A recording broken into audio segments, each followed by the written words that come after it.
कंचनपुर नामक राज्य में एक हरिया नाम का व्यक्ति रहता था, जो खेतों में काम किया करता था, अपने परिवार का पालन पोषण किया करता था। आए दिन वो किसी न किसी की मदद करता था। लोग उसकी गरीबी का मजाक बनाया करते थे। लोग के घर जाकर कुछ न कुछ काम भी किया करता था। आप आ गए खेतों से। आप तो राशन भी नहीं लाया। मैंने तो आपको बोला था ना, शाम को आते समय राशन ले आना। अब मैं क्या बनाऊं अभी? मुझे आने में देर हो गई थी, दुकान सब बंद हो गया था। कल मैं ले आऊंगा। हाँ। ठीक है, कल ले आना। हाँ, नहीं तो कल के लिए कुछ भी नहीं है। फिर कल मैं क्या बनाऊंगी? ठीक है बाबा, कल मैं नहीं भूलूंगा। हाँ, अभी मैं बहुत थक गया हूँ। सुबह होते ही हरिया खेतों की ओर निकल गया। तभी रास्ते में उसे मुनीम जी मिल गए। हरिया ने मुनीम जी को नमस्ते बोला। हरिया सुनो, शाम को आते समय तुम हमारे घर आना, कुछ काम है। ठीक है मुनीम जी, शाम को आता हूँ। मैं आपके घर जो काम होगा आप मुझे बता देना। हाँ ठीक, हरिया घर आ जाना शाम को जल्दी। हाँ। हरिया वहां से चला गया खेतों की ओर काम करने के लिए। हरिया खेतों में काम करने लगा। शाम होते ही सारा खेत जोत दिया, वहां से चला गया मुनीम के घर। मुनीम जी, आप क्या कह रहे हैं? बताओ क्या काम है। मुझे घर का भी काम है, जल्दी से बताइए मुनीम जी। हाँ यहाँ हूँ, हरिया में बगीचा में हूँ। मेरे भी कल खेत जोत देना। कल मैं बाहर जा रहा हूँ, कुछ सामान है वहां पे रख देना। ठीक है मुनीम जी, कल मैं आपका खेत जोत दूंगा। हाँ, मेरी भी परेशानियां दूर हो जाएंगी कुछ तो। हरिया सामान यहाँ से वहां रख दिया, फिर वहां से चला गया राशन की दुकान पे सामान लेने। काका, मुझे घर का राशन दे दो। मेरे घर का राशन खत्म हो गया है। भोला ने उसे घर का सारा राशन दे दिया। काका, मेरे पास अभी पैसे नहीं हैं। जितना जल्दी होगा मैं आपको दे दूंगा पैसे। हाँ काका। हरिया की बात मान गया, उसे राशन दे दिया। वो वहां से चला गया अपने घर की ओर। हरिया कितना ईमानदार और गरीब भी है, वो लोगों की मदद करता है। जाने दो, कभी न कभी दे ही देगा ना। घर जाकर वो अपनी बीबी को सब बताने लगा। चलो ठीक है भोला काका, कितना अच्छे हैं जो आपको राशन दे दिया। जल्दी से आप उनके पैसे लौटा देंगे। चलो आपके लिए खाना लगाती हूँ। सुबह होते ही हरिया के बेटे ने बोला। पापा, आप मुझ कब दिलाओगे खिलौना?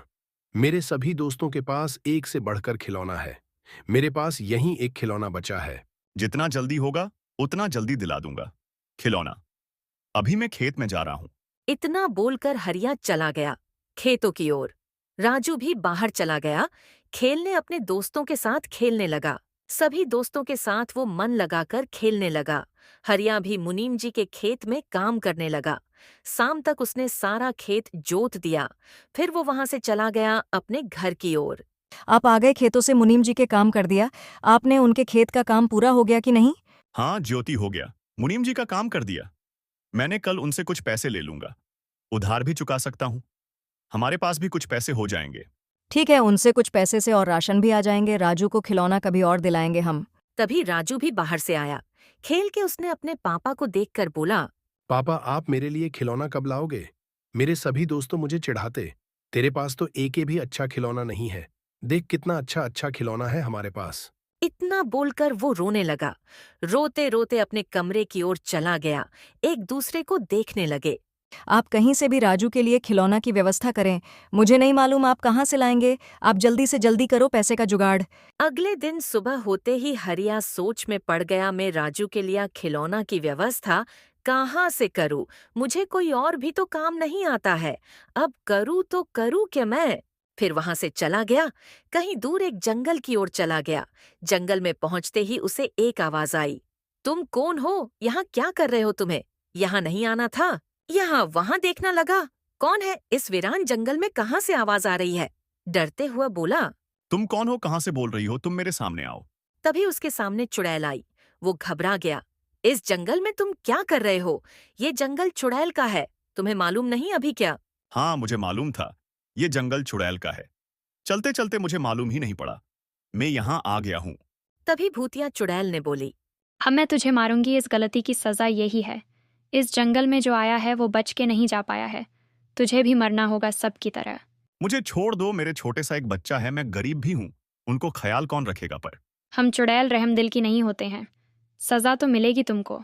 हरिया यहाँ वहां देखना लगा। अब मैं करूं तो क्या करूं? हरिया ने चुड़ैल को बोला। मुझे माफ कर दो, मैं दोबारा वापस कभी यहाँ पे नहीं आऊंगा कभी भी। चुड़ैल उसकी ओर देखने लगी। तभी वहां चुड़ैल की बेटी आई। वो बोली। माँ जाने दो इसको, दुखिया और गरीब भी है, हमें तो इनकी मदद करनी चाहिए। चुड़ैल अपनी बेटी की बात सुनकर वो मान गई, हरिया को जाने दिया। तभी हरिया को एक मंत्र भी बोले, चिक दफा डम डम। इस मंत्र को बोलने पर एक जादुई करिश्मा होगा, जैसे तुम्हारी सारी परेशानियां दूर हो जाएंगी। 3 बार बोलना है। उस मंत्र से एक जादुई अंगूठी मिलेगी। जब जब तुम उस मंत्र को बोलोगे, हर इच्छा पूरी हो जाएगी। किसी को पता भी नहीं चलना चाहिए। बुरे लोग के हाथों में आते ही उसका प्रभाव नहीं होगा। अच्छा दिल और सच्चे मन वालों के लिए है। ये सब बातें सुनकर हरिया वहां से चला गया अपने घर की ओर। घर जाकर अपनी बीबी को सारी बात बताने लगा, उसके साथ क्या हुआ था जंगल में। आप ठीक है ना? आपको कुछ हुआ तो नहीं ना? उस जंगल में जो गया वो कभी वापस नहीं आया? हमने सब लोगों की मदद की थी, भगवान ने हमारी भी मदद की। एक चुड़ैल ने मुझे वरदान दिया हुआ है, अब हमारी सारी परेशानियां दूर हो जाएंगी। जादुई अंगूठी से अब हमारे अच्छे दिन आएंगे। तभी उसने मंत्र बोला, वहां पे एक अंगूठी प्रकट हुई। उसे वो एक आलीशान घर मांगा और अपने बेटे राजू के लिए काफी सारा खिलौना भी मांगा। अगले दिन गांव वाले हवेली को देखते रह गए। सभी लोग देखते रह गए। रातों रात ये हवेली किसका बन गया। तभी हरिया बाहर आया, सब देखते रह गए उसको। काका, ये हवेली मेरी है। भगवान ने मेरी सुन ली, अब हमारे अच्छे दिन आ गए। उनमें से एक सुखिया नाम का आदमी देखकर जलने लगा। हरिया को रातों रात ये सब कहाँ से आ गया इनके पास। मैं पता करके रहूंगा ये सब कहाँ से आया इसके पास। रोज उसकी बात सुनता था हरिया क्या बोल रहा है। हरिया रोज की तरह अपने काम में व्यस्त हो गया, जैसे उसके साथ कुछ हुआ ही ना हो। एक दिन हरिया मंत्र बोल रहा था, तभी सुखिया ने सुन लिया। वो मंत्र वहां से चला गया। सुखिया सोचने लगा, अंगूठी में कैसे चुराऊं। अगले दिन वो हरिया के घर की ओर चला गया, यहाँ वहां देखने लगा। उसने देखा टेबल पर अंगूठी रखी हुई है। मौका पाकर उसे लेकर भाग गया। तभी हरिया ने देखा अंगूठी टेबल पर नहीं है। ज्योति को बुलाया। ज्योति, तुमने देखा, अंगूठी को मैंने कल यहीं पर रखी हुई थी, अभी वहां पर नहीं है। नहीं जी, मैंने तो अंगूठी को अभी तक नहीं देखा है। सोच के बता, वो कहीं और तो नहीं रखा था ना?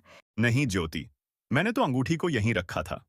कल, आज देख रहा हूं, यहां तो है नहीं, मालूम नहीं कहाँ चला गया है। सोच में पड़ गया, किसी और के हाथ में गया तो बहुत बुरा होगा उसके साथ। हरिया वहां से चला गया खेतों में। ज्योति भी अपने काम में व्यस्त हो गई। अब ये जादुई अंगूठी मेरे पास है, जो भी चाहूं वो मैं मांग सकता हूं। अब मैं भी हरिया की तरह अमीर और आलीशान घर होगा। सुखिया ने मंत्र बोला, चिक दफा डम डम। उतना बोलते ही कुछ भी नहीं हुआ। सुखिया ने वापस से बोला, फिर भी कुछ नहीं हुआ दोबारा। तभी एक आवाज आती है, मैं सिर्फ धुकमंद लोगों को मदद करता हूँ, ना कि बुरे लोग का। मेरे साथ धोखा हुआ है, मैं नहीं छोड़ूंगा हरिया को। तभी वहां पे चुड़ैल आई। तुमने सब लोगों के साथ बुरा किया हुआ है, अब मैं तुम्हें नहीं छोड़ूंगी। इतना सुनते ही सुखिया बेहोश हो गया। चुड़ैल भी गायब हो गई। अगले सुबह हरिया के घर की ओर चला गया। ये लो तुम्हारी अंगूठी, मुझे नहीं चाहिए। मुझे मरने से बचा लो चुड़ैल के हाथों से। इतना बोलकर सुखिया वहां से चला गया। अपने घर की ओर हरिया को उसकी अंगूठी मिल गई। ज्योति देखो, अंगूठी मिल गई जो गुम हुई थी। मुझे अभी जाना होगा उसी जंगल में, उस भूतिया चुड़ैल को अंगूठी दे देता हूं आज ही। इतना बोलकर वो वहां से चला गया। जंगल की ओर भूतिया चुड़ैल का बसेरा जंगल के काफी अंदर था। काफी रात भी हो गया। पहुंचते हरिया ने आवाज दी, भूतिया चुड़ैल, आप कहाँ हो? मुझे आपसे काम है। भूतिया चुड़ैल उसके सामने आई। ये लो आपकी अंगूठी, हमें नहीं चाहिए। मैं गांव वाले पे मुसीबत नहीं आने देना चाहता हूं मैं। अंगूठी देकर वो वहां से चला गया।